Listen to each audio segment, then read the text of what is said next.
뭐 문재인 대통령의 지지율이 좀 빠지고 있다. 네, 이거는 뭐 필연적으로 언젠가는 빠져나갈 부분들이 살살 빠져나간 거라고 봐요. 워낙에 강력한 지지율 기반으로 지금 초반 개혁 드라이브를 해왔기 때문에 그 부분에서 많은 분들이 좀 안타까워하는 측면도 있고 거기에 이제 뭐 박성진이라든지 사드라든지 북핵이라든지 여러 조건들이 한쪽에서는 보수의 표가 빠져나가고 한쪽에서는 진보 쪽의 표가 빠져나가고 뭐 이런 분석들이 있고요. 그래서 실제로 문재인 대통령 지지율이 뭐 리얼미터가 조사한 거에 보면은 69.1, 그러니까 최초로 이제 60%대가 나왔다 뭐 이런 이야기가 나오고 있는데 여론조사마다 다 다릅니다. 갤럽이 불과 며칠 전에 했던 여론조사는 또 다르고 일단 긍정평가가 전주보다 4.0포인트 내려서 69.1이 됐다 이런 거고 특이한 거는 경기 인천에서 79였는데 70.5로 빠졌다 이런 거고요. 20대에서 85.4였는데 78.1로 빠졌다. 보수층에서는 48.3이었는데 40.7 빠졌다 이렇게 되는 거거든요. 어쩌면 보수층에서 빠진 것이 굉장히 많을 수 있다라고 분석할 수 있다고 저는 보는 거거든요. 진보 쪽 분들이 지지한 것보다 북핵 문제 같은 걸로 보수층에서 빠지는 게 더 큰 비중이 아니겠느냐 이런 생각해봐요. 아, 그러면은 사드 임시 배치가 약하다는 거예요? 보수 쪽에서 봤을 때. 사드 배치는 하거나 안 하건 빠질 지지율이에요. 그러니까 이 사람들은 기본적으로 문재인 대통령에 대해서 어떤 바라보는 신뢰감이 없으니까 그건 보수 쪽과 일부의 진보 쪽도 마찬가지예요. 신뢰가 없는데 이 상태에서 문재인 대통령이 어떤 북을 대하는 자세랄까 이런 것들이 문재인 대통령이 잘못해서 빠졌다기보다는 문재인을 지지하면 보수의 가치가 없어지는 것이냐 생각하는 그 생각들이 있잖아요. 그래서 그래도 안보를 중시 여기는 보수 정당을 지지해 줘야지 하는 그런 식의 뉘앙스가 될 수도 있다는 겁니다. 이런 건 아니에요? 기회를 봤다가 커봐 내가 그럴 줄 알았어. 이러고 그냥 그런 빼버리는. 경우죠. 그런 경우. 네. 일상적으로 지지한다기보다는 여론조사가 오면 잘하고 있는 것 같으세요? 잘하고 있는 것 같아요. 답하던 사람들이 덜컥 북한이라는 존재가 있었지. 그래서 저는 이제 북풍으로 상징된 이런 것들이 무섭다고 느끼는 게 오히려 더불어민주당이나 이런 분들이 야당일 때는 북풍 이슈가 거의 안 먹히는 시대까지 왔었거든요. 근데 이 정권을 잡다가 보니까 아직도 그쪽에는 그냥 막연한 생각인 거죠. 왜 이런 거 있잖아요. 뭐 보수는 안보를 잘하고 경제도 잘한다는 그 말도 안 되는 논리가 지금까지 먹히는 일정한 부분들이 있잖아요. 북핵이라고는 엄전하는 상존하는 위협 때문에 그래도 강력한 뭐 예를 들면 자유한국당 것에서 나오는 이야기 중에 최소한 전술핵 배치는 해야 된다고 지금 주장하고 있잖아요. 그 사람들의 주장이 일정 정도 먹히는 거고요. 여론조사를 해보면 한국도 핵을 가져야 된다는 여론이 생각보다 엄청나게 높게 나옵니다. 사드 배치 찬성도 엄청나게 높게 나오고요. 제대로 된 역사적 흐름을 따라가지 못하시는 안보 불안증을 많이 갖고 계시는 분들이 아직도 굉장히 상존한다라고 보는 거죠. 근데 이제 저는 이제 그런 이야기보다는 지지율이 빠져가는 과정이 사실은 상투적으로 똑같아요. 모든 정권이 대부분 그렇다는 거예요. 그러니까 높은 지지율로 국민 여론으로 개혁 드라이브 가는 거예요. 예를 들면 강경화 장관 같은 분들 임명하는 건 어떻게 했습니까? 지지율이 높으니까 그냥 가는 거거든요. 임명시키는 거거든요. 근데 지지율이 빠지기 시작하면 지지율을 볼 때는 이런 걸 봐야죠. 일단 추세를 봐야죠. 계속 빠진다 그러면 약간 위험 신호가 있는 거예요. 빠졌다고 올라갔다 하면 상관이 없는데 그 어떤 이슈를 통해 가지고 빠지고 또 다른 이슈를 통해서 빠지고 하다 보면 나중에 치고 올라갈 모멘텀 없이 쭉 빠져버리는 경우가 있거든요. 요게 이제 조심해야 될 덕목인 거고 진짜 중요한 건 사실 여론조사는 정치인들이 참고하는 자료는 되지만 그 여론조사가 가장 이용해 먹기 좋은 건 언론사입니다. 언론사들이 그걸 추동하죠. 그러니까 문재인 대통령 지지율이 빠지고 있어 라고 말하면 국민들한테는 빠지고 있다는 추세가 인식되잖아요. 그러면 내가 다시 문재인 대통령을 지지하려고 하는 의지가 있더라도 빠지는 지지율 속에서 보류하게 되는 사람들이 많아진다는 거죠. 지금 싸움은 뭐냐면 문재인 대통령 지지율이 빠지면 안 되는데 라고 해서 그 지지율을 지켜내려고 하는 사람들과 지지율이 빠지니까 나도 잠시 지지를 보류하게 사는 사람들 누가 더 많으냐의 차이 같아요. 내가 봤을 땐 그래요. 근데 이게 취임 이후에 처음으로 지금 빠지기 시작한 첫 번째 현상이잖아요. 저는 이게 오히려 좋은 현상이 아닐까 보는데요.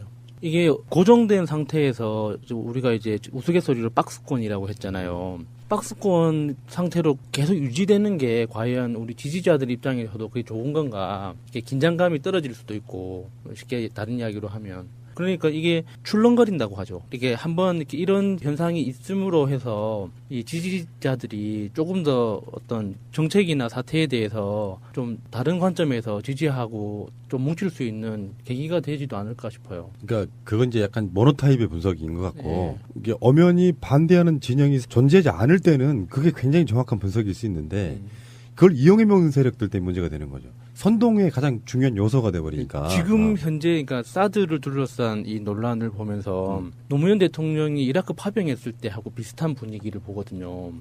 노무현 대통령이 이라크 파병을 좋아서 한 게 아니잖아요. 국제 정치 안에서 미국과의 관계 때문에 어쩔 수 없이 정말 불가피한 선택이었지만 그래도 그 선택을 지지한 사람이 있었고 진보 진영 안에서도 그럼에도 원론적으로 전쟁은 반대다. 미국의 제국주의적 침략에 우리 국력을 보태서는 안 된다. 이렇게 반대했던 분들이 또 굉장히 강력하게 비판을 했었잖아요. 그러니까 지금 사드를 둘러싼 진보 진영 내에서의 비판도 비슷한 구도인 것 같아요. 지금 현재 한반도 정세에서 사드 임시 배치가 어쩔 수 없는 선택이다. 지금 상황이 설치하도록 이렇게 밀고 있다라고 이해하는 측면이 하나 있고, 그럼에도 불구하고 사드는 어떤 평화적인 뭐 철학이라든지 미국의 제국주의적인 전략의 하나의 도구이기 때문에 절대 안 된다는 어떤 그런 원칙에 대해 입각해서 반대하시는 분들, 비판하시는 분들이 타당한 비판이기 때문에 어쩔 수가 없거든요. 근데 그게 이제 숫자로 드러나는 것 같은 느낌이 들기도 해요. 사실 이번에 사드 관련 임시 배치 관련해서 이슈화가 되면서 채널A나 TV조선 같은 곳에서 그래프를 동원해서 이야기하는 게 그거였어요. 이라크 파병과 사드 배치와의 닮은 꼴 어떻게 변해갈 것인가. 이라크 파병은 이렇게 해서 반대에도 불구하고 이렇게 됐다. 사드는 이렇게 반대에도 불구하고 될 거다. 라고 표를 도식화해서 지금 계속 그쪽에서 이야기하고 있는데 사실은 엄연히 다른 관점입니다. 이라크 파병과 사드의 관점이 우리가 볼 때 어떻게 달라지냐 하면 이라크 파병이라는 문제가 이슈가 터졌을 때는 이라크 파병은 노무현 대통령이 사실은 안보 그다음에 대미 관계의 틀 안에서 어찌할 수 없이 선택할 수밖에 없었던 필연적인 결과였다라고 본다면 사실 이번에 사드 임시 배치 문제는 좀 더 다른 차원으로 문제를 봐야 돼요. 어떻게 보냐면 지금 북핵과 ICBM 관련해서 미국과 북한, 중국, 러시아와 북한 우리나라 그 사이에 있는 곳에서 우리가 불가피하게 선택하는 어떤 안보 이슈다라고만 본다면 그대로 끌려갈 수밖에 없어요. 그래서 사드가 옳으냐 틀리냐의 문제로만 우리가 함몰될 수 있거든요. 그런데 이거는 좀 더 넓게 국제 역학적인 관계나 정치적인 외교적인 문제로 바라본다면 사드 임시 배치라는 사실을 놓고 문재인 대통령과 정부가 움직이는 기조를 보면은요. 첫 번째, 미국을 상대로는 계속 무언가를 얻어내고 있어요. 그러면서 미국의 강경 매파가 북한에 대해서 혹시라도 저지를지 모를 부분에 대해서 지금 대한민국의 목소리를 미국 쪽으로 계속 전달을 하고 있거든요. 무기를 사줄게. 우리가 미사일 사거리를 늘려서 직접 타격할 수 있는 권리를 우리가 가져올게.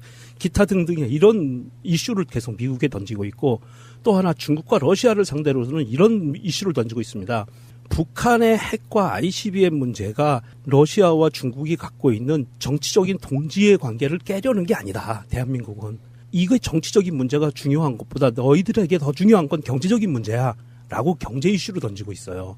그래서 러시아와의 상대로 해서는 러시아를 가서 푸틴을 만났을 때 대북 문제를 경제 문제로 바꿔놔버렸어요. 러시아의 관심을. 그래서 극동아시아의 경제개발 문제, 북한을 관통하는 파이프라인의 문제, 이런 문제들로 해서 우리가 갖고 있는 관심을 표현을 하고 푸틴과 그것에 대해서 공통된 입장을 견지를 하게 되면서 중국에 대해서 또 압박을 하는 거죠.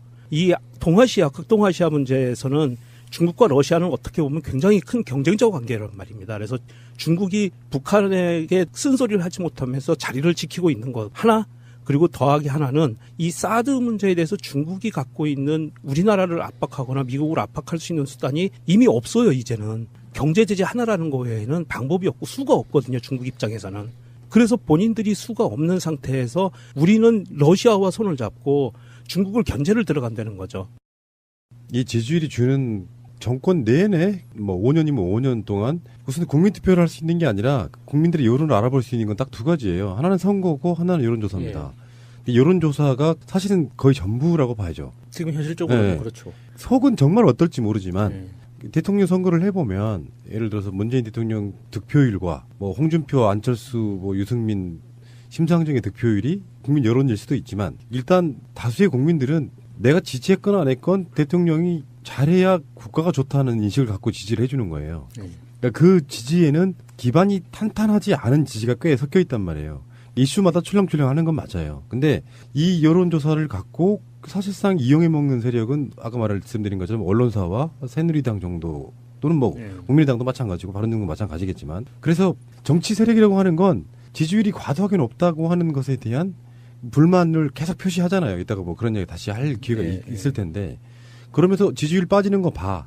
그러니까 국민 선동용으로 지지율은 굉장히 중요해요. 지지율이 빠지면 예를 들어서 이런 거죠.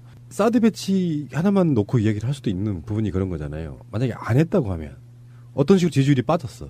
사드 배치 안 했기 때문에 빠졌다라고 공격하고 사드 배치해서 빠지는 경우도 있잖아요. 예. 이게 일부 진보 쪽에서 예, 그러면 예. 사드 배치했기 때문에 빠졌다라고 하고 그러면서 결론적으로는 그런 거예요. 대통령 뭐 임기가 이제 방송 오늘이 11일이니까 취임한 지 딱 4개월 되는 예. 딱 그 시점이거든요. 이 시점에서 지지율이 빠지는 건 맞아요. 어쩌면 과도하게 높았을지도 몰라. 맞는 건 맞는데 그 추세가 쭉 내려가서 만약에 예를 들어서 사람의 심적 선들이 있잖아요. 예. 80% 빠졌다, 예. 70% 빠졌다, 60% 빠졌네, 50% 빠졌네. 이 흐름 속에 가다 보면 결론적으로 정권의 기관도 많아지면서 예를 들어서 정책을 하는 사람들이나 정치하는 사람들도 여론조사를 딱 보는데 초반에 80% 90%를 기억하던 속에 60% 빠지고 50% 빠지면서 실제로 밀어붙이지를 못하는 거예요. 예를 들어서 강경화 장관 관련된 임명하는 예. 그 타이밍에 지지율이 뭐 한 50% 밑으로 빠지고 그러면 과연 이게 내가 잘하는 것인가 못하는 것인가 망설이게 되고 정책 하나를 푸시하는 것도 굉장히 힘들게 되고 그러니까 강력한 지지율이 초반이 아니라도 어떤 그 존재함으로 인해 가지고 정권이 개혁하기에는 지지율만큼 좋은 기반이 없다는 거예요. 근데 이거를 악용해먹는 세력들에 의해서는 지금 문재인 대통령이 사실은 어떤 면에서 보면 사면초가의 상태인 거잖아요. 미국과 북한과 네. 중국과 네. 러시아와 한국의 자유한국당과 국민의당과 예. 이렇게 해서 사면초가의 상태를 어떻게 잘 해결해 나가야 되는지 좋은 시각들이 좀 있었으면 좋겠다라고 생각이 드는 거고요. 음모론적인 느낌도 살짝 나지만 최근에 이제 소년법 개정 관련해서 되게 논란이 뜨겁잖아요. 이상했어요. 그러니까 저는 느낌이 이상했던 게 이런 학교 폭력 사태는 항상 있는 문제였거든요. 이거는 우리나라 교육제도하고 입시제도하고 같이 가는 문제이기 때문에 교육제도가 고쳐지지 않는 한은 학교 폭력은 계속 있을 수밖에 없는 거예요. 정도의 차이는 있겠지만 피가 날 정도로 누군가 맞고 뭐 어디인가가 찢어질 정도로 누군가를 때리고 하는 그 정도의 학교 폭력은 항상 있었는데 왜 갑자기 이게 그토록 불거지는 걸까? 그리고 요즘 SNS, 페이스북 같은 데서는 정말 새로운 소식, 새로운 폭행 동영상이 굉장히 정교하게 편집돼가지고 잘 올라오고 있거든요. 그래서 매일 아침마다 새로운 소식 해가지고 뭐 인천에도 있었고 충남 어디도 있었고 뭐 우리 동네도 이런 거 있다라는 식으로 계속 새로운 도시 이름이 붙어서 올라오고 있더라고요. 저는 그게 너무 이상한 현상인 것 같이 보이는 거죠. 지금 이 순간 문재인 대통령이 취임하고 나서 처음 발생하는 사건들이 아니거든요. 근데 그거는 언론의 속성 저는 그렇게 보거든요. 이게 이슈에 많이 흔들리는 나라잖아요. 예. 예전 같으면 지상파나 조중동이 주도하는 여론. 근데 요즘에는 SNS가 주도하는 여론이 좀 더 저는 크다고 보거든요. 그 SNS 여론을 기존의 미디어들이 따라가는 형태가 되게 많아요. 예. 근데 왜 우리도 방송 해보면 느끼는 게 평이한 이야기 예를 들어서 정기국회가 시작됐습니다. 정기국회에서는 주로 어떤 이슈들을 다룰 것으로 예상됩니다. 재미없다. 네, 재미없잖아요. 그러니까 자극적인 뉴스들이 계속 생산되는 그런 네. 과정 속에 있다고 보고 요거는 현대 미디어의 특성이 아닌가 싶어요. 클릭수 유도하려고 뭐 어뷰징 기사 같은 거 뭐 또 막 그런 거 있잖아요. 제목 세게 달기. 예. 그런 형태로 가면서 이제 그 한쪽 이슈, 그러니까 재미삼아 보는 충격적인 이슈들에 대한 그런 부분인 것 같고 어떤 세력이 그걸 주도한다고 보기는 좀 그렇지 않을까. 사실은 그게 문재인 대통령의 책임이 있는 뭐 그런 이슈도 아니고. 그리고 또 저는 좋은 쪽으로 바라보면 이런 것도 있어요. 어떤 사회적 이슈가 뭐 살충제 계란 이런 것처럼 네. 한때 확 뜨거운 이슈가 되면서 잘못된 사회 시스템을 고쳐내는 효과도 저는 있다고 보거든요. 그런 측면도 한번 생각을 해봐야 되고요. 자, 문재인 대통령의 지지율이 빠지고 있다. 이제 저는 마지막으로 이 싸움을 이렇게 한번 얘기 한번 해보고 싶어요. 처음에 초반에 얘기 드린 것처럼 빠지는 지지율을 빠지지 않게끔 이러면 내가 사드 문제로는 잠깐 문재인 대통령한테 화를 냈지만 문재인 대통령의 지지율이 빠지면 결국에는 죽소속 홍준표 주겠네. 요 느낌 가지신 분들이 그걸 주위의 분위기라도 설파해서 버텨내느냐 아니면은 됐어 이제 문재인이 이제 개혁은 이제 다 끝난 거야. 벌써요? 그럼 안 되는데. 그러니까 그런 망상들을 갖고 있잖아요. 사실 여론조사에서는 60%만 넘어도 여론조사로 의미가 없다 할 정도로 예, 아직까지 예. 견고한 지지율인 건 맞습니다. 근데 맞아요. 계속 빠지는 추세로 만들지 않게 하기 위해서는 앞으로 이런 것도 필요해요. 잘못한 적폐 세력에게 찍소리하지 마라고 소리는 지를 수 있어요. 지금까지는 일반 국민 여론이. 예. 근데 지지율이 빠진다고 하는 것은 그래도 문재인 대통령을 지지했던 사람들이 빠지는 거잖아요. 그게 보수였든 진보였든 간에. 그러면 그때는 설득 작업을 해야 돼요. 화를 내는 게 아니라 뭐 정치도 모르고 아무것도 모르는 게 벌써 뒤집 빼냐? 너 정말 이 쓰레기냐? 이런 식으로 가서는 안 된다는 거죠. 지금은 어떤 그 진정성이랄까 이런 것들을 살포하고 그 사람들을 설득하는 작업이랄까 요게 좀 돼줘야 된다고 보는 그 거거든요. 문재인의 운명 다시 읽기 캠페인을 한번 할까요? 그 책을 한 번이라도 읽어본 사람은 문재인 대통령의 진심을 의심하지 않을 겁니다. 그러니까 진정성은 제가 본 정치인 중에 진정성 하나만큼 최고이신 분이에요. 그 책을 읽다 보면 뭔가 하늘이 점지해준 사람 같은 느낌이 들기도 하거든요. 어떻게 20대 때부터 지금 나이가 될 때까지 한 번도 변하지 않고 한 길을 걸어오는 게 가능한가 싶은 생각이 들 정도니까. 자, 어쨌건 문재인 대통령 지지하시는 분들은 뭔가 어떤 결정을 내리면 그런 말을 먼저 한다고 봐요. 내가 마음에 안 드는 어떤 결정을 내리더라도 오죽했으면 요 말이 먼저 나올 거예요. 지지를 견고하게 하는 사람들은. 근데 겉만 보고 지지했던 사람들 입장에서는 그럼 그렇지가 먼저 나올 거예요. 트윗에서 그런 이야기를 본 적이 있어요. 정보를 수집해도 우리보다 훨씬 더 많이 수집할 테고 분석을 해도 우리보다 훨씬 똑똑한 사람들이 모여서 다각도로 분석해서 내린 결정일 텐데 내가 보는 입장만 가지고 문재인 대통령을 비난하는 거는 좀 너무 과도하지 않냐. 지지자라면 기다려주는 미덕이 필요한 거 아니냐. 이제 이런 내용의 트윗을 본 적이 있거든요. 전에 제가 드린 말씀 있지 않았어요? 이건 트라우마의 싸움이라고. 그렇게 해서 정권이 실패했다는 이미지로 가게 되는 그것이 나중에 정권 재창출에 영향을 미쳐요. 이 정권이 끝나는 것이 사실은 솔직히 말씀드리면 모든 정권은 정권 재창출을 했냐 안 했냐가 실패와 성공을 가릅니다. 그래서 이명박은 사실상 내용적으로는 실패지만 자기가 실패가 안 되게 하기 위해서 부정선거를 자행한 거예요. 민의를 거스르기 위해서.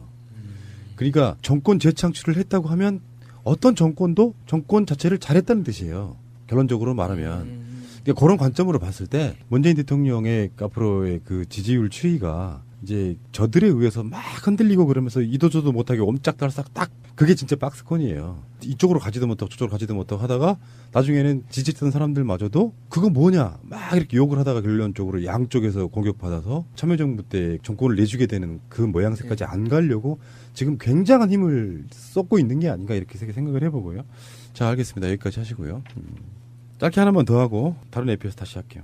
지금 안보리에서 대북 결의안이 이제 어마어마한 게 나올 것이다. 미국의 입장에서는 할 수 있는 거 다 할 것이다 했는데 사실 핵심이 빠져버렸어요. 그러니까 김정은의 자산을 동결하는 것은 뺐다고 해요. 저는 이게 사드 효과가 아닌가 그렇게 생각해요. 사드를 배치했기 때문에. 예. 그런가? 그럴 수 있겠네요. 미국 예. 입장에서는 너무 강하게 나갈 수만은 없는 거거든요. 지금 러시아하고 중국이 반대하는 게 많이 있으니까. 그래서 어느 정도 수위 조절이 필요하니까 그 정말 강한 거 몇 가지는 빼고 나온 게 아닌가 싶어요. 지금 또 다른 관점으로 이렇게도 볼 수 있을 것 같습니다. 지금 유엔 안보리의 의결이 있기 전에 러시아와 중국이 굉장히 다각도로 움직이면서 뭔가 신호들을 계속 보내줬거든요. 국제사회를 통해서 신호를 보내줬고 사실은 EU 의회에서도 이 부분을 대북 규탄안 같은 것을 제재안을 하겠다고 하고 있고요. 이런 상황에서 사실은 저는 효과가 이렇게 먹혔다고 봅니다. 사드도 배치된 것도 있지만 러시아를 향해서 미국이 가장 강경한 제재가 세 가지인데 첫 번째는 러시아를 상대로 해서는 북한의 인력 송출을 완전히 막아버리는 북한의 자금줄을 끊는 방법 중에 가장 큰 것 중에 하나예요. 러시아로 인력 송출하는 벌목 작업이라든지 이런 부분들 굉장히 많이 가고 있습니다. 북한이. 이 부분을 추가로 제재할 것이냐 원천적으로 제재를 해서 다 복귀시킬 것이냐 이런 문제가 있었고요. 두 번째 중국에서는 원유입니다. 원유 파이프라인을 폐쇄할 거냐 말 거냐. 그리고 세 번째가 김정은 자산을 동결할 거냐 말 거냐 이 세 가지였는데 이 세 가지 중에 미국 입장에서는 무엇이든 하고 싶었던 거예요. 한 가지는. 그런데 지금 하나도 안 된 겁니다. 사실. 근데 이거는 있어요. 북한산 섬유 수출 금지 조항. 북한산 섬유 수출이 얼마나 되겠어요? 이거는 사실은 이제 개성공단하고 어떻게 좀 보면 맞물릴 수 있는 위험스러운 부분이기는 한데 북한산 섬유 수출하는 거는 사실은 그냥 모양만 낸 거고 지금 핵심적인 세 가지가 다 빠진 거예요. 그건 무엇을 뜻하냐 하면 러시아와 중국이 움직일 수 있는 아직은 카드가 남아있다는 거고요. 우리가 이제 이걸 단편적으로 미국의 실패라고 보기보다는 러시아와 미국의 협상 테이블에 끌어낼 수 있는 어떤 카드가 아직 남아있다. 그리고 이 카드를 움직일 수 있는 것이 과연 미국이 혼자 움직일 수 있겠느냐. 유엔 의결에서 빠졌다는 것은 미국 혼자 힘으로 더 이상 안 된다는 거거든요. 그래서 앞으로 문재인 대통령이 유엔 가서 연설도 할 거예요, 올해. 이런 부분을 따져보면 아마도 앞으로는 한국의 입지가 강대국 사이에서 좀 더 커질 수 있는 운명적인 어떤 그런 기회가 될 수 있을 것 같아요. 그게 왜 칼집 효과 있잖아요. 네. 칼을 아예 빼버리면 효과가 순간적으로 나는데 반감돼요. 칼의 사이즈와 칼의 색깔과 칼의 모양과 이런 네. 것이 다 드러나잖아. 네. 칼은 칼집에 있을 때 가장 강력한 거다. 그 칼집 효과라는 게 있는데 그거 맞는 것 같습니다. 트럼프가 한꺼번에 다 쏟아 부어버리면 러시아나 중국 등의 역풍도 예상이 되는 것이고요. 그리고 러시아, 중국이 반대를 해버리면 대북 제재안 자체가 효과가 없어요. 네. 이런 측면들이 좀 있다고 보고 앞으로는 그런 거예요. 그러니까 막 언론들이 참 설레발이 참 기가 막힌 게 이런 식인 거야. 진보 언론들도 한반도 운전자론이나 독일 가서 발표했던 그 예. 어떤 그런 구상들이 있잖아요. 예. 그런 것들이 다 무용지물이네. 이상하게 좀 빈정거리면서 기사들을 내는 거예요. 갈수록 꼬여드는 문재인 운전자론, 뭐 대북 관계 이런 식으로 계속 꼬아가는 건데 흐름 속에는 예를 들어서 아직까지는 김정은 타임인 거예요. 김정은이 야심차게 수소폭탄까지 개발해가지고 지금 국제사회에다가 딱 전시를 딱 해놨으니 당연히 김정은 타임이지. 예, 그게 북한이 지금 수소폭탄까지 준비한 게 뭐 어제 준비해서 오늘 꺼낸 게 아니잖아요. 지난 20년 동안 그 나라의 운명을 바쳐가면서 자기 나라 국민들의 생명줄을 위협해가면서까지 만들어 놓은 작품인데 자랑할 기회는 좀 줘야 되지 않을까 하는 생각도 들어요. 뭐 어차피 뭐 써먹을 때는 없는 거잖아요. 만들어봤자. 그래서 그 수소폭탄으로 추정되는 핵실험을 하고 나서 구구절날 뭔가 또 할 거 아니냐라는 예측이 있었는데 사실은 구구절날 다른 행사들을 하지 않고 수소폭탄 실험 성공 축하 파티를 했어요. 국가철하는 이런 어마무시한 그 행동력을 보여주는 김정은 웃겨요. 조금 보면 이상하더라고요. 조립 장면을 동영상을 찍어서 보여주고 영상으로 폭탄 조립 장면을 그러면서 그 파티를 했다고 하는 게 통상적으로 북한에서는 일어나지 않았던 행사거든요. 아, 그 동영상에 대해서는 보면은 조립 장면도 나오지만 폭발하는 그 영상도 나와요. 예, 예. 근데 뉴스에서는 그게 다 조작된 거라고 얘기를 하더라고요. 그 산을 그 이제 풍계리 실험장 야산을 찍은 동영상이라고 하는데 이제 실험 장면에 산이 흔들리는 부분이 있는데 그 부분이 긴지 아닌지는 모르겠다. 뭐 이렇게 얘기하는데 뭐 모든 게 다 북한은 조작이라고 하면 뭐 할 말은 없어요. 어떻게 하겠다는 건지. 그러니까 대통령 지지율도 얘기가 나왔는데 지금 제가 좀 전에는 김정은 타임이라고 얘기를 했잖아요. 그 김정은 타임의 반대쪽에는 트럼프가 있고 트럼프 타임이기도 해요. 그러니까 힘든 거죠. 북한은 미국과 상대만 하겠다 하고 남한에서 뭐라고 이야기하면 니들은 짜져 있어. 그런 형태로 가고 있단 말이에요. 근데 궁극적으로는 역사라는 건 그런 거예요. 제가 지금까지 느꼈던 그런 거예요. 가장 바람직한 방향으로 가게 돼 있습니다. 그러니까 이명박이 정권을 잡고 나서 부정선거든 뭐든 간에 박근혜가 정권 잡았잖아요. 이 나라 망하겠네. 우리 싱가포르 꼴나겠네. 굉장히 오랜 시간 동안 푸념과 좌절했었잖아요. 근데 역사는 결론적으로 좋은 방향으로 가게 되어 있다는 어떤 순리를 믿으면 정권 교체 그러면서 하게 된 거거든요. 그런 관점으로 봤을 때 문재인 타임이 이제 곧 온다. 대북 관계에서도 그렇다는 거죠. 네. 왜냐하면 북한이 만들고 싶어하는 목적은 궁극적으로는 미국과의 평화협정도 아니에요. 지들이 잘 먹고 잘 살겠다는 거거든. 위협받지 않고 자유롭게 네. 경제도 하며 잘 살겠다는 네. 거예요.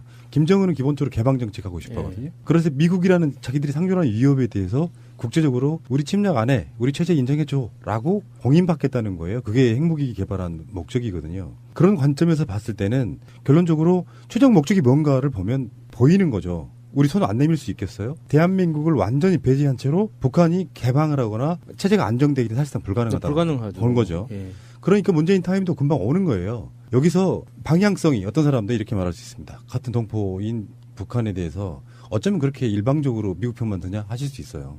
근데 다른 한편에서 보면 일방적으로 핵이라고 하는 국제적으로는 사실상 더 이상 만들지 말아야 된다는 그 핵이라고 하는 것을 만드는 북한을 편드는 건 사실상 불가능합니다. 그래서 때려도 우리가 먼저 때릴게 라고 때려주고 하는 방법도 있을 수 있는 거라고 보는 거거든요. 그러니까 문재인 방식이 틀렸다라고 보는 것은 좀 어떤 면에서 문제가 있는 것이고 단언컨대 홍준표가 집권을 했거나 안철수가 집권을 했어도 이와 크게 다르기 힘들다는 말씀을 드려보고 싶어요. 오히려 훨씬 더 미국 편을 드는 방향으로 갔겠죠. 사드 몇 기 더 가져와. 성주 말고 더 배치해. 전술핵 뭐 이런 식의 이야기가 더 나왔겠죠. 전쟁 분위기로 가는. 그러니까 우리는 문재인 대통령이 북한을 대상으로 한 어떤 조치들에 대해서 실망하는 사람도 있겠지만 어쩌면 반대쪽에서는 문재인 대통령 지지율이 떨어지는 반대쪽 측면에서는 너무 온건하게 대처하고 있다고 실망하고 있는 것입니다. 거기서 우리들마저도 돌팔매를 던지는 것은 잘못이다 이렇게 보는 거예요. 같아요. 지금 현재 한반도 정세에서 사드 임시 배치가 어쩔 수 없는 선택이다. 지금 상황이 설치하도록 이렇게 밀고 있다라고 이해하는 측면이 하나 있고, 그럼에도 불구하고 사드는 어떤 평화적인 뭐 철학이라든지 미국의 제국주의적인 전략의 하나의 도구이기 때문에 절대 안 된다는 어떤 그런 원칙에 대해 입각해서 반대하시는 분들, 비판하시는 분들이 타당한 비판이기 때문에 어쩔 수가 없거든요. 근데 그게 이제 숫자로 드러나는 것 같은 느낌이 들기도 해요. 사실 이번에 사드 관련 임시 배치 관련해서 이슈화가 되면서 채널A나 TV조선 같은 곳에서 그래프를 동원해서 이야기하는 게 그거였어요. 이라크 파병과 사드 배치와의 닮은 꼴 어떻게 변해갈 것인가. 이라크 파병은 이렇게 해서 반대에도 불구하고 이렇게 됐다. 사드는 이렇게 반대에도 불구하고 될 거다라고 표를 도식화해서 지금 계속 그쪽에서 이야기하고 있는데, 사실은 엄연히 다른 관점입니다. 이라크 파병과 사드의 관점이 우리가 볼 때 어떻게 달라지냐 하면, 이라크 파병이라는 문제가 이슈가 터졌을 때는 이라크 파병은 노무현 대통령이 사실은 안보, 그다음에 대미 관계의 틀 안에서 어찌할 수 없이 선택할 수밖에 없었던 필연적인 결과였다라고 본다면, 사실 이번에 사드 임시 배치 문제는 좀 더 다른 차원으로 문제를 봐야 돼요. 어떻게 보냐면, 지금 북핵과 ICBM 관련해서 미국과 북한, 중국, 러시아와 북한, 우리나라 그 사이에 있는 곳에서 우리가 불가피하게 선택하는 어떤 안보 이슈다라고만 본다면 그대로 끌려갈 수밖에 없어요. 그래서 사드가 옳으냐 틀리냐의 문제로만 우리가 함몰될 수 있거든요. 그런데 이거는 좀 더 넓게 국제 역학적인 관계나 정치적인 외교적인 문제로 바라본다면, 사드 임시 배치라는 사실을 놓고 문재인 대통령과 정부가 움직이는 기조를 보면은요, 첫 번째, 미국을 상대로는 계속 무언가를 얻어내고 있어요. 그러면서 미국의 강경 매파가 북한에 대해서 혹시라도 저지를지 모를 부분에 대해서 지금 대한민국의 목소리를 미국 쪽으로 계속 전달을 하고 있거든요. 무기를 사줄게. 우리가 미사일 사거리를 늘려서 직접 타격할 수 있는 권리를 우리가 가져올게. 기타 등등의 이런 이슈를 계속 미국에 던지고 있고, 또 하나 중국과 러시아를 상대로는 이런 이슈를 던지고 있습니다. 북한의 핵과 ICBM 문제가 러시아와 중국이 갖고 있는 정치적인 동지의 관계를 깨려는 게 아니다. 대한민국은. 이거 정치적인 문제가 중요한 것보다 너희들에게 더 중요한 건 경제적인 문제야. 라고 경제 이슈를 던지고 있어요. 그래서 러시아와의 상대로 해서는 러시아를 가서 푸틴을 만났을 때 대북 문제를 경제 문제로 바꿔놔버렸어요. 러시아의 관심을. 그래서 극동아시아의 경제개발 문제, 북한을 관통하는 파이프라인의 문제, 이런 문제들로 해서 우리가 갖고 있는 관심을 표현을 하고 푸틴과 그것에 대해서 공통된 입장을 견지를 하게 되면서 중국에 대해서 또 압박을 하는 거죠. 이 극동아시아 문제에서는 중국과 러시아는 어떻게 보면 굉장히 큰 경쟁적 관계란 말입니다. 그래서 중국이 북한에게 쓴소리를 하지 못하면서 자리를 지키고 있는 것 하나, 그리고 더하기 하나는 이 사드 문제에 대해서 중국이 갖고 있는 우리나라를 압박하거나 미국을 압박할 수 있는 수단이 이미 없어요. 이제는 경제 제재 하나라는 거 외에는 방법이 없고 수가 없거든요. 중국 입장에서는. 그래서 본인들이 수가 없는 상태에서 우리는 러시아와 손을 잡고 중국을 견제를 들어간다는 거죠. 이 지지율이 주는 정권 내내 5년이면 5년 동안 국민들한테는 빠지고 있다는 추세가 인식되잖아요. 네. 그러면 내가 다시 문재인 대통령을 지지하려고 하는 의지가 있더라도 빠지는 지지율 속에서 보류하게 되는 사람들이 많아진다는 거죠.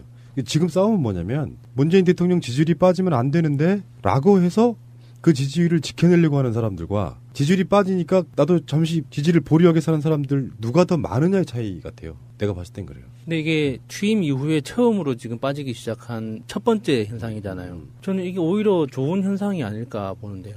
이게 고정된 상태에서 우리가 이제 우스갯소리로 박스권이라고 했잖아요. 박스권 상태로 계속 유지되는 게 과연 우리 지지자들 입장에서도 그게 좋은 건가. 이게 긴장감이 떨어질 수도 있고, 쉽게 다른 이야기로 하면. 그러니까 이게 출렁거린다고 하죠. 이게 한번 이렇게 이런 현상이 있음으로 해서 이 지지자들이 조금 더 어떤 정책이나 사태에 대해서 좀 다른 관점에서 지지하고 좀 뭉칠 수 있는 계기가 되지도 않을까 싶어요. 그러니까 그건 이제 약간 모노타입의 분석인 것 같고, 이게 엄연히 반대하는 진영이 존재하지 않을 때는 그게 굉장히 정확한 분석일 수 있는데, 그걸 이용해 먹는 세력들 때문에 문제가 되는 거죠.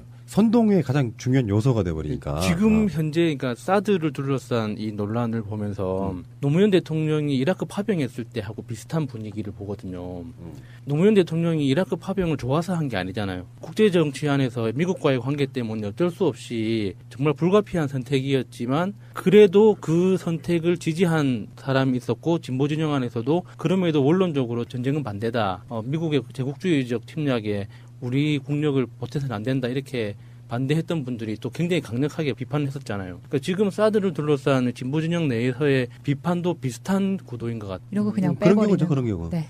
일상적으로 지지한다기보다는 여론조사가 오면 잘하고 있는 것 같으세요? 잘하고 있는 것 같아요. 답하던 사람들이 덜컥 북한이라는 존재가 있었지. 그래서 저는 이제 북풍으로 상징된 이런 것들이 무섭다고 느끼는 게 오히려 더불어민주당이나 이런 분들이 야당일 때는 북풍 이슈가 거의 안 먹히는 시대까지 왔었거든요. 예. 근데 이 정권을 잡다가 보니까 아직도 그쪽에는 그냥 막연한 생각인 거죠. 왜 이런 거 있잖아요. 뭐 보수는 안보를 잘하고 경제도 잘한다는 그 말도 안 되는 논리가 지금까지 먹히는 일정한 부분들이 있잖아요.